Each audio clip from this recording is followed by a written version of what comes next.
السلام عليكم ورحمة الله وبركاته. أنا أرحب بكم جميعا ترحيبا حارا بهذه القناة المفيدة وأتمنى كلكم بخير تماما والحمد لله رب العالمين। আজকে আমরা আলোচনা করব কিতাবুস সাওম এবং কিতাবুল মানাসিক এই দুটো টপিকের উপরে, যেটি 9, 10 এবং আপার প্রাইমারি আরবিক সিলেবাসের মধ্যে এই হাদিসের চ্যাপ্টারগুলো রয়েছে। তার আগে যদি আপনি চ্যানেলে নতুন হয়ে থাকেন তাহলে অবশ্যই চ্যানেলটি সাবস্ক্রাইব করে রাখবেন এবং পাশের বেল আইকনটি প্রেস করে রাখবেন যাতে নতুন ভিডিওর আপডেট সঙ্গে সঙ্গে আপনার নিকট পৌঁছে যায়। আর টেলিগ্রাম চ্যানেলে কেউ যদি জয়েন হতে চান, ডিসক্রিপশন বক্সে লিঙ্ক প্রদান করা রয়েছে, সেখান থেকে অনার্সে টেলিগ্রাম চ্যানেলে জয়েন হতে পারবেন। আর আপনাদের মধ্যে থেকে কেউ যদি সিইউটি এক্সপিরিয়েন্স হয়ে থাকেন তাহলে ডিসক্রিপশন বক্সে সিইউটির জন্য একটা আলাদা টেলিগ্রাম চ্যানেল রয়েছে, যেখানে অনেকগুলো ম্যাটেরিয়ালস শেয়ার করা রয়েছে, সেগুলো পেতে টেলিগ্রাম চ্যানেলে জয়েন করতে পারেন। আর আমি একটা এমএসসির ওপর একটা পিডিএফ তৈরি করেছিলাম, তো সেই পিডিএফটি বিশেষ করে 9, 10 এবং আপার প্রাইমারি অ্যারাবিক সিলেবাসের উপর ভিত্তি করে পুরোটাই এমসিকিউ টাইপ কোশ্চেন। তো এটি হচ্ছে তার কন্টেন্ট। অ্যারাবিক প্রোজ, আরবি গদ্যের উপরে এমসিকিউ রয়েছে, আরবি কবিতা, আরবি সাহিত্যের ইতিহাসের ওপর এমসিকিউ কোশ্চেন পেয়ে যাবেন, তাফসির আল কুরআনের ওপর, হাদিসের ওপর, রাইটার্স খালিফাত, ইন্ডিয়ান প্রমিনেন্ট মুসলিম পার্সোনালিটিসের ওপরে, রেটোরিক অ্যান্ড প্রোসোডি, ইলমুল বালাগা, ইলমুল আরুজের ওপরে, আলফিক এবং ফিকের ওপরে। তো এই পিডিএফটি কীভাবে পাবেন তার জন্য এই নাম্বারে যোগাযোগ করতে পারেন। আমি নাম্বারটা রিপিট করছি, 6296682895। কম্পিউটার স্ক্রিনে খুবই লেখা বলতে বাজে, কারণ মাউসের কারণে এত ঠিকভাবে মাউসটা কাজ করছে না, যার কারণে লেখা খারাপ হয়ে গেছে। যাই হোক, তো নাম্বার হচ্ছে, আমি আর একবার বাংলাতে বলে দিচ্ছি, 62 96 68 28 95। এবার আমরা শুরু করছি, তো ওই নাম্বারে যোগাযোগ করতে পারেন। এবার আমরা আমাদের মূল আলোচনায় চলে আসবো, যে কিতাবুস সাওম অর্থাৎ রোজা এর যে কিতাব, এই ব্যাপারে আমরা আজকে আলোচনা করব। তো সম এটা কোন বাব থেকে এসেছে? সমা ইয়াসুমু, সৌমুন বাবে নাসারাংশ থেকে সৌমুন, এটা হচ্ছে মাজদার। তো এখানে প্রথম প্রশ্ন, মা মাআনা সৌম ফিল লুগা, অর্থাৎ আবিধানিক অর্থে সম শব্দের অর্থ কী? সম শব্দের আবিধানিক অর্থ হচ্ছে আল ইমতিনা, অর্থাৎ বিরত থাকা, আনশাইয়িন মুআইয়িনিন, কোনো নির্দিষ্ট জিনিস থেকে বিরত থাকা, ওয়াল ইমসাক মানে বিরত থাকার অর্থে ইউজ হচ্ছে। মা হুয়া সৌমু ফিল ইস্তিরাহ, পারিভাষিক অর্থে সম কাকে বলে? যে কাফ নাফসি আনিল মুফতারাত আল্লাতি আহাম্মুহা আল আকল, অর্থাৎ নিজেকে বিরত রাখা বিভিন্ন মুফতারাত থেকে। তার মধ্যে গুরুত্বপূর্ণ জিনিস যেমন খাওয়া হতে পারে, পান করা হতে পারে, জেমা, যেটা জেমা হতে পারে, জেমা সেটা বুঝতে পারছেন, মিন তুলুইল ফাজরি, অর্থাৎ সূর্য উদিত হওয়ার থেকে নিয়ে ইলা গুরুবিশ শামসি, অর্থাৎ সূর্য অস্তমিত হওয়া পর্যন্ত এসব কাজগুলো থেকে বিরত থাকার নামই হচ্ছে সওম। পরবর্তী প্রশ্নে চলে যাব, কাম বাবান ফিল জান্নাহ, জান্নাতে কয়টা দরজা রয়েছে? সামানিয়া, 8টা। মা ইসমুল বাব আল্লাযী ইয়াদখুলুনা মিনহু আস-সাইমুন, অর্থাৎ সেই দরজাটির নাম কি যে দরজা দিয়ে রোজাদারেরা প্রবেশ করবে? সে দরজাটির নাম হচ্ছে বাবুর রায়্যান, সে দরজাটির নাম হচ্ছে বাবুর রায়্যান। কাম ফারহাতান লিস-সাইম, অর্থাৎ রোজাদারের জন্য কয়টি খুশি রয়েছে? 2টি। ফারহাতান, যেটি হাদিসে এসেছে, 2টি খুশি। মা হুমাল ফারহাতান লিস-সাইম, সেই 2টি খুশি কি কি? এক হচ্ছে ফারহাতু ইনদা ফিত্রিহি, অর্থাৎ ইফতার করার সময় যে একটা খুশি, ও ফারহাতু ইনদা লিকাইল্লাহ, এবং আল্লাহর সঙ্গে সাক্ষাৎ করার সময় যে একটা খুশি হবে, সেই দুটো ফারহা মানে ফারহাকে ইন্ডিকেট করা হয়েছে। এখানে ইমলা আল মাকান আল খালি বিল কালিমাতিল মুনাসিবা, উপযুক্ত শব্দ দিয়ে নিচের স্থানকে পূর্ণ করতে হবে। ফাইন গাম্মা আলাইকুম, তোমাদের ওপরে যদি অস্পষ্ট হয়, ফা আকমিলু ইদ্দাতা শাবান 30, তাহলে তোমরা শাবান মাসের 30 দিন পূর্ণ করে নাও। তো সালাসিনা ড্যাশে এটা সালাসিনা বসে যাবে। পরবর্তী প্রশ্নে চলে যাব, যে সাইম রমাদান ফিস সাফার, অর্থাৎ সফরের ক্ষেত্রে যে রমাজানের যে রোজাদার ব্যক্তি, সে কার মতো? না তো এটা ইমলাল মাকান আল খালি, শূন্যস্থান পূরণ করতে হবে। কাল মুফতির ফিল হাদির, অর্থাৎ সে মুফতির ইফতারকারী, অর্থাৎ সে রোজা থাকবে না, যেমনভাবে হাদির, অর্থাৎ মানে হাদির ফিল হাদিরে, ঠিক আছে? তো সাইমু রমাদানা ফিস সাফার কাল মুফতিরি ফিল হাদির, তো সে মুফতির অবস্থায় থাকতে পারবে, হ্যাঁ, তার জন্য রোজা সে ছাড়তে পারবে, এটাই বলা হচ্ছে।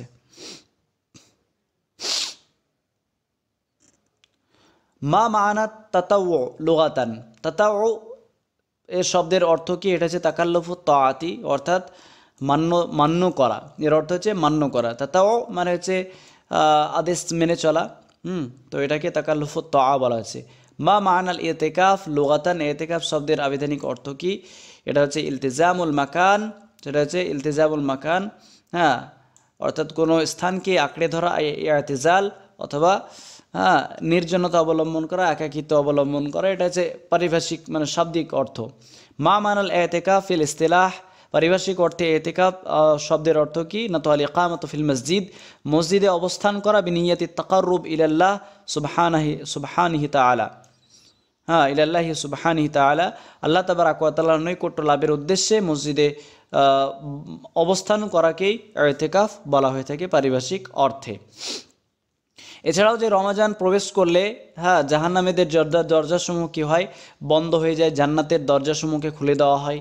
তো এই হাদিসগুলো গুরুত্বপূর্ণ। এটা জাস্ট রিভিশন হিসেবে কয়েকটা বেশি প্রশ্ন এখানে নেই। তো এই প্রশ্নগুলো দেখার সঙ্গে সঙ্গে আরও একটু যদি আল ফাসলুল আউয়াল ফাসলুস সানি এর যে প্রথম হাদিসগুলো কিতাব ও সম থেকে একটু দেখে নেন, বাংলা হাদিস থেকে, তো আপনাদের জন্য বেশ উপকারী হবে। তো যাই হোক, এই প্রশ্নগুলো অনেক গুরুত্বপূর্ণ। এবার আমরা আলোচনা করব কিতাবুল মানাসিক। তো মা হুয়া আল মুফরাদুলি আল মানাসিক, মানাসিকের মুফরাদ কি? তো মানসাকুন, এটার হচ্ছে মুফরাদ অর্থাৎ এক বচন। মা হিয়া আল মানাসিক, মানাসিক কি? মানাসিক হচ্ছে আমালুল হাজ্জি, হজের কর্মসমূহ, ও শাআইরুহু, এবং তার যে শাআইর, ঠিক আছে, পালনীয় যে কাজগুলো সেগুলোকে ইন্ডিকেট করা হয়েছে। ওয়া ইবাদাতুহু, হ্যাঁ ইবাদাতুহু হবে, তা ইবাদাতুহু, এবং তার যে ইবাদত সমূহ, এগুলো সব মিলিয়ে এগুলো মিলিয়ে হচ্ছে মানাসিক। মানাসিকের মধ্যে এগুলো সব অন্তর্ভুক্ত। পরবর্তী প্রশ্নে চলে যাব যে কামনাউ আনিল হাজ্জি, হজের হজ কয় প্রকার? এটা খুবই গুরুত্বপূর্ণ প্রশ্ন যে হজ হচ্ছে 3 প্রকার। সালাতুন, হজ হচ্ছে 3 প্রকার। মাহি আনওয়াউল হাজ্জি, অর্থাৎ সেই হজের যে ধরনগুলো কি কি বা প্রকারগুলো কি কি? এক হচ্ছে হাজ্জু ইফরাদ, হ্যাঁ হজ্জে ইফরাদ, হাজ্জু তামাত্তু, হ্যাঁ ও হাজ্জু কিরান দিয়ে দেওয়া হলো। অপশনে এই ধরনের প্রশ্ন থাকতে পারে, লাইসা মিন আনওয়াইল হাজ্জি, এই 3টে অপশন থাকলো, ইফরাদ, তামাত্তু, হাজ্জে কিরান, অথবা একটা থাকলো হাজ্জে ইফতিতাহ, এরকম। তো সঠিক উত্তর হিসাবে ইফতিতাহ হবে, কারণ ওটা হজ্জে অর্থাৎ হজের প্রকারের মধ্যে পড়ছে না। পরবর্তী প্রশ্ন চলে যাব কাম আদাদ আরকানিল হাজ্জি, অর্থাৎ হজের যে কয়টা আরকান রয়েছে? তো সঠিক উত্তর হচ্ছে আরবাতুন, 4টি। মাহি আল আরকান আল আরবা আলিল হাজ্জি, অর্থাৎ হজের জন্য সেই 4টি আরকান কি কি?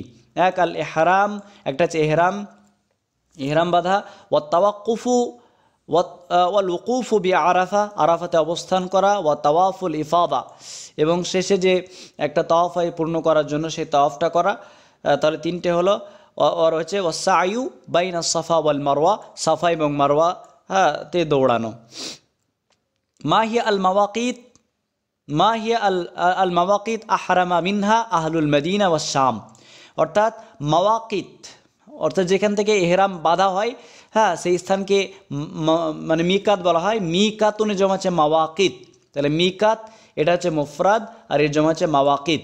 তো আহলুল মদিনা এবং শাম যেই স্থান থেকে ইহরাম বাঁধে সেই স্থানের নাম কি? এক যুল হুলাইফা, যেটা কার মিকাত? যুল হুলাইফা হচ্ছে হুয়া মিকাত ও আহলিল মদিনা, আহলুল মদিনার মিকাত হচ্ছে যেখান থেকে ইহরাম বাঁধে, হ্যাঁ সেটা হচ্ছে যুল হুলাইফা, এটা আহলুল মদিনার মিকাত। প্রশ্নে আসতে পারে যে আহলুল মদিনার মিকাত কি? তো সঠিক উত্তর হিসাবে হবে যুল হুলাইফা। ওয়াল জোহফা, এটা হচ্ছে ওহুয়া মিকাত ও আহলি শাম, আহলুস শামের যে মিকাতের নাম হচ্ছে আল জোহফা। আশা করছি বোঝাতে পেরেছি। তারপর পরবর্তী প্রশ্নে চলে যাব, মা ইসমুল মিকাত আল্লাযী আহরামা মিনহু আহলু নজদ ওয়াল ইয়ামান, অর্থাৎ মিকাতের নাম কি যেখান থেকে আহলু নজদ এবং ইয়ামানরা তারা ইহরাম বাঁধে, সেই স্থানের নাম কি? বিশেষ করে আহলু নজদ এবং ইয়ামান বাসীদের যে মিকাত কি? তো ওয়াকারনুল মানাজিল, এটা কার মিকাত? এটা হচ্ছে ওয়াহুয়া মিকাতুল আহলি নজদ, আহলে নজদের হচ্ছে মিকাত হচ্ছে কারনুল মানাজিল।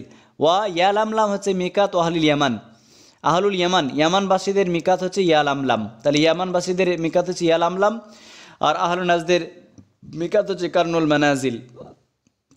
পরবর্তী প্রশ্নে চলে যাব, মা হুয়া হাজ্জুল ইফরাদ, হাজ্জু ইফরাদ কাকে বলে?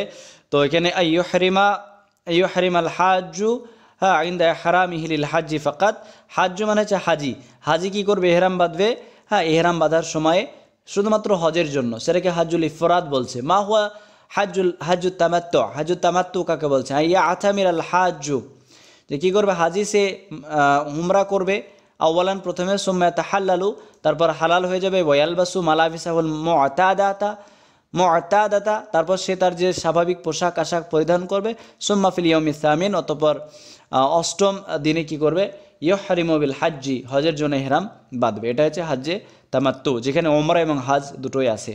মা হুয়া হাজ্জু কেরান, হাজ্জু কেরান কি, সেটা হচ্ছে ইয়ানভি আল হাজ্জু, হ্যাঁ নাওয়া ইয়ানভি মানে নিয়াত করা, ঠিক আছে। তো হাজি কী করবে, নিয়াত করবে ইনদাল ইহরাম ইহরামের সময়ে, লিল হাজ্জি হজের জন্য, বলে উমরা মান, হ্যাঁ হজ এবং উমরা একসাথে যখন নিয়াত করবে তখন এটাকে হজ্জে কিরান বলা হচ্ছে। মা নাউল হাজি আল্লাদি আদাহু আর রাসূল সাল্লাল্লাহু আলাইহি ওয়াসাল্লাম, যে কী ধরনের হজ রাসূল সাল্লাম তিনি কী করেছিলেন, পালন করেছিলেন হজ্জে কিরান। কাম মাররাতান আদ্দা রাসূলুল্লাহ সাল্লাল্লাহু আলাইহি ওয়াসাল্লাম আল উমরাতা, অর্থাৎ কতবার রাসূল সাল্লাল্লাহু আলাইহি ওয়াসাল্লাম তিনি কী করেছিলেন, উমরা করেছিলেন। তো আরবা মাররাত, 4 বার। মা মানাল হাজ, হাজ এর অর্থ কি, এর অর্থ হচ্ছে আল কাসাদ অর্থাৎ ইচ্ছা করা, আল ইরাদা।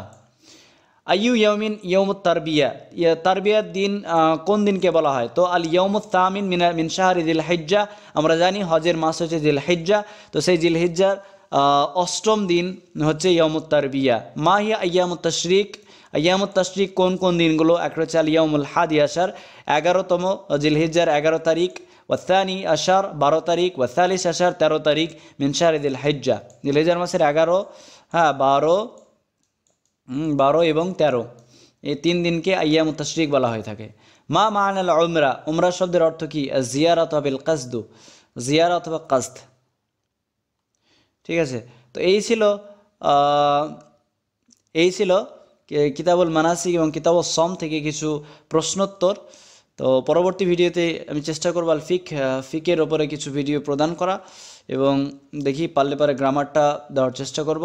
তো শুকরান জাজিরান লিকুল্লি মান ইউশাহিদ হাদাল ভিডিও, ইদান মা আসসালামাতু ইলা লিকা, নারাকা লাহিকান ইনশাআল্লাহ ফিমা বাদ। Thank you so much for watching this video. আসসালামু আলাইকুম ওয়া রাহমাতুল্লাহি ওয়া বারাকাতুহু।